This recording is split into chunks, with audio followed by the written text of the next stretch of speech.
Jeezy and Jeannie are getting divorced. And he's the one that filed. And this isn't from like TMZ. This is from agency, Atlanta Journal-Constitution. In addition to what's packed up. I want to make sure. I can't say for addition. You might be right. He might have packed everything for me, but I deserve a walkthrough.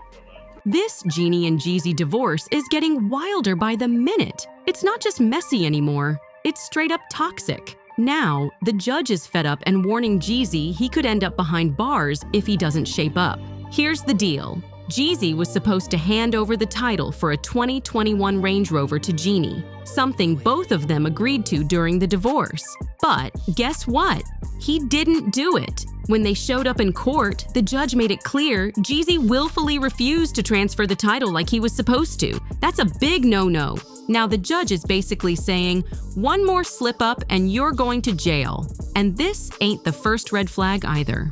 Back in December 2024, Jeannie had to go to Jeezy's place just to collect her leftover stuff because the court said she could. He had court-approved permission, straight from the judge, to go over there and grab the rest of her stuff. But Jeezy wasn't having it. He told his manager not to let her inside. I have to tell you that getting to know Jay, you guys know him as Jeezy's Jay to me, getting to know him has been one of the most beautiful experiences of my life. She had no choice but to call the cops. It turned into a full-blown scene, and it didn't stop there. Things got even messier after that showdown. Jeannie claimed that every time she tried to coordinate with Jeezy's team to grab her stuff or settle anything, she'd get blocked, ignored, or hit with last-minute excuses. Like, how does someone go from "we're splitting peacefully" to playing hardball over furniture and cars? Sources close to Jeannie say she's been feeling like she's being pushed out of what she's legally owed. It's like he wants to make this as difficult as possible, one insider said. And to make things worse, Jeezy's people allegedly started dragging their feet on other agreements too, not just the Range Rover. 4 hours later, we shut down the sushi restaurant. We had the most amazing deep talk about our greatest lessons in life, our greatest mistakes. It was super vulnerable, right? Aww. So then after that, he looks at me and he's like, yo, you wanna I don't know, I don't wanna go home. Do you wanna go salsa dancing with me? Wait. Now, Jeannie's legal squad isn't playing games. They're coming with receipts. Word is, they've gathered screenshots, emails, and texts showing that Jeezy's team kept dodging, stalling, and straight up ignoring court orders. One source said Jeannie felt disrespected and sabotaged through the whole process. Like every little thing turned into a battle. And get this, Jeezy's lawyers are trying to claim it was all a miscommunication, but the judge ain't buying it. At the last hearing, the courtroom was tense, with the judge warning that this behavior is borderline contempt. Meanwhile, fans are sounding off too. Some are saying Jeezy is acting out of spite, while others are claiming Jeannie's being dramatic. But no matter who's talking, one thing's clear. This divorce is no quiet split. It's turning into a full-on public war. If this keeps up, somebody's reputation might not make it out clean. We're all watching closely now because it's looking like this judge is either done with Jeezy or just not here to play. And Jeannie? She's coming full force with more accusations. I think it's that God somehow managed our timing so that we spent time after our long-term relationships. We both came from 10-year relationships, and we really worked on ourselves to really understand what healthy love is like. She says Jeezy still hasn't paid $4,000 in childcare expenses. Plus, he never put that $500,000 into their daughter Coco's trust like he was supposed to. But that's not even all. Jeannie's also claiming he owes her $92,400 in unpaid rent reimbursements. Every single one of these things was written into the divorce agreement. This wasn't optional. It was court-ordered. Now, while the judge hasn't ruled on these new claims yet, if he sides with Jeannie, Jeezy might be in serious hot water. Still, Jeezy's not backing down. He's firing back, saying he's got his reasons for why none of this has gone through. Now, Jeezy's clapping back. He says the $500,000 trust for Coco is already set up, no problem there. He also claims he's totally fine covering childcare costs if he gets real receipts. But so far, he says nothing legit has come through. And when it comes to that $92,400 in rent, Jeezy's saying he doesn't believe it's even real. He's calling it fraudulent. As for the 2021 Range Rover title, Jeezy's pointing fingers at the DMV, saying the delay is their fault, not his. But let's be real, if the judge is threatening jail, it means he's seeing a pattern and isn't buying all these excuses. And the wildest part, Jeezy filed for divorce back in 2023. And now it's mid-2025 and they're still beefing. This is beyond messy. There's always instances where I just knew that this wasn't gonna work out for me, right? So I had to figure out how to change without losing it.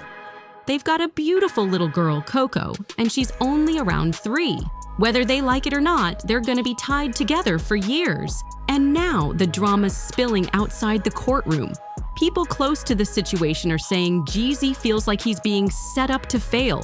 Like no matter what he does, it's never enough. He's been telling friends he's tired of being painted like the villain when he claims he's doing what he can behind the scenes. But Jeannie's camp is pushing back hard, saying if he really wanted peace, he would have followed through from day one. They're claiming he's using delay tactics to avoid coughing up the money and dragging things out until she gives up. Social media's been lit with fans picking sides. Some backing Jeezy, saying Jeannie's going overboard, while others are calling him out for not stepping up as a father and ex-partner. Now, insiders say Jeannie's starting to document everything.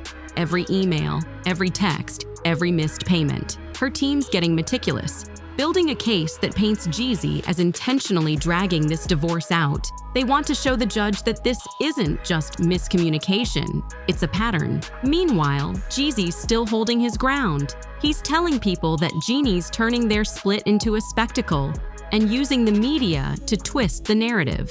"I'm not the bad guy," he allegedly told someone close. But public opinion is shifting, and it's not in his favor. Even celebs are starting to weigh in, some low-key dropping comments online, throwing subtle shade or support. What was once a private breakup has become a messy saga that everyone's watching.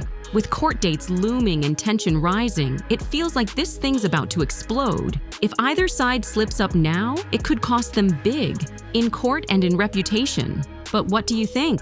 Is Jeezy really trying to be slick and play games with the court? Or is he just getting caught in a storm he can't control? Do you think the judge is officially done with the excuses? Drop your thoughts down below. We want to hear everything. Is Jeannie doing too much? Or is she just standing up for what's hers? This situation's messy, and it's only getting messier. That's all we've got for now, but you already know. This isn't over yet. Be sure to like, share, and subscribe so you don't miss a second of the drama. And if you've been following this story from the start, trust me, you're gonna want to see what's coming next. We've got more heat on the way, so stick around and see what's next on our radar. Hi, party people. I'm getting ready to go pick up my little Kokoroko. And I wanted to do my makeup with y'all if anybody wants to hang out. Oh my God. I am so obsessed with tweezing my eyebrows.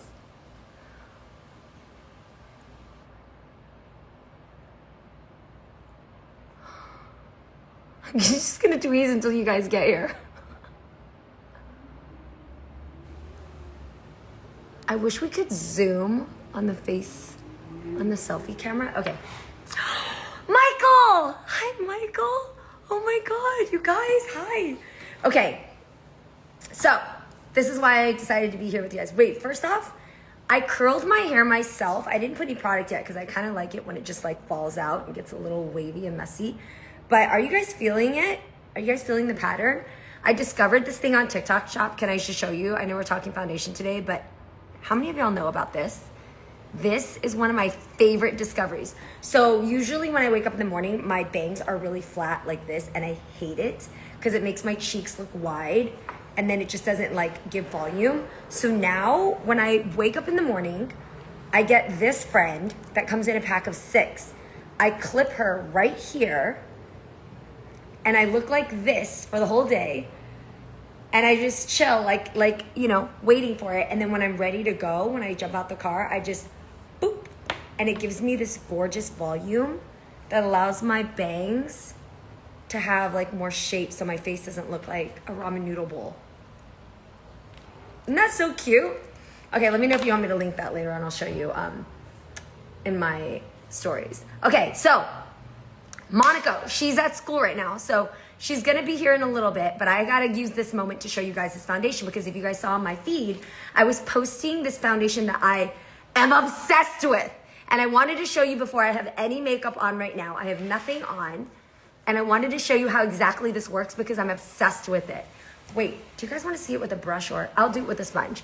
Okay, so no makeup on, nothing at all. I have a bit of U Beauty moisturizer, Tina Craig, my favorite moisturizer. It's kind of similar to Augustine Bader, but this is, okay? This is my skin now. So you guys saw the foundation that I posted. It's from Polite Society. It's these bad boys here. I have not been wearing makeup out and about because I don't need to. You guys see me when I'm on the red carpet and stuff like that, and I try to wear makeup only when I need to then, because I feel like it damages my skin. But then I realized that foundation should have ingredients in it that help your skin out. So this is what I've learned about. More Than a Pretty Face foundation by Polite Society has hyaluronic acid, which smooths out your fine lines and makes your pores minimized. It has salicylic acid, which takes out blemishes and redness. See this ish I got right here? And it also has niacinamide that helps to like shrink pores and make things look just a lot more smoother. Because as much as I know y'all love my freckles, thank you so much, I do too. But sometimes when I want to wear color, or I want to wear like, you know, other contour, with all this distracting, you can't really see the placement of my makeup. You know what I mean? So I see that you guys like my freckles. I'm gonna do one side light with a brush, and then I'm gonna do another side with a sponge, a beauty blender, so that you can see how bomb this coverage is, because it's so good. Okay. All right, you ready? Let me take you on this. Okay. So I'm using the light W, and then I'm gonna contour a little bit with medium. So I used to use a whole different foundation stick for a contour, and I've realized that I don't even need to do that anymore because I don't even need it. It's like, it's been magical just by using this foundation myself. Okay, so I'm gonna use the light. On one side, I do barely like a tiny bit, like this, right? But I'm gonna do a fuller coverage on this side. Y'all are gonna have me looking crazy picking out Monaco. She has ballet today. It's so cute. Okay, so I'm gonna use this brush here. What's the name of the product? It's More Than a Pretty Face Skin Caring Foundation. So it's skin care first, then it's a foundation. And the crazy thing is, the longer you wear this, the better it is for your skin. That's crazy, because most people avoid wearing makeup on their skin because it's so bad for you. Like, you race home to wipe it off. This is better for you as you continue wearing it because of the healing agents that it has in for your skin. And what's crazy is when I take it off, it actually looks, my skin looks refined, it looks fresher. And I even like wearing moisturizer right after I take off the foundation because my skin like has a treatment to it. It's almost like I had a facial going on while I wore my makeup. Okay, so this is kind of a sparse brush here. And I'm gonna start right in the center so you guys can see the difference. That's about like as heavy as I need to go. And then I'm gonna start blending it outwards so that I don't need to have that much makeup on. Now, the thing I love most that I started noticing about this More Than a Pretty Face foundation is that as soon as you place it on, watch what it starts doing to my fucking pores. Because my pores and my fine lines, it's this line, it's these lines, and then it's the overall pores and the freckles and the redness, right? Do you see what's happening right here? I haven't even blended, do you see what's happening right here? I haven't even blended it in. And look what's happening to my pores and the redness and all the like cooling that it's beginning to do. And what's also awesome is I take it under my eye and then I start using it as my concealer, because I don't actually need concealer once I put a little buildable amount of foundation on. So I'm gonna blend it right under my eye, get it under my chin, get it definitely under my nose. Don't forget she was a whole pro makeup artist.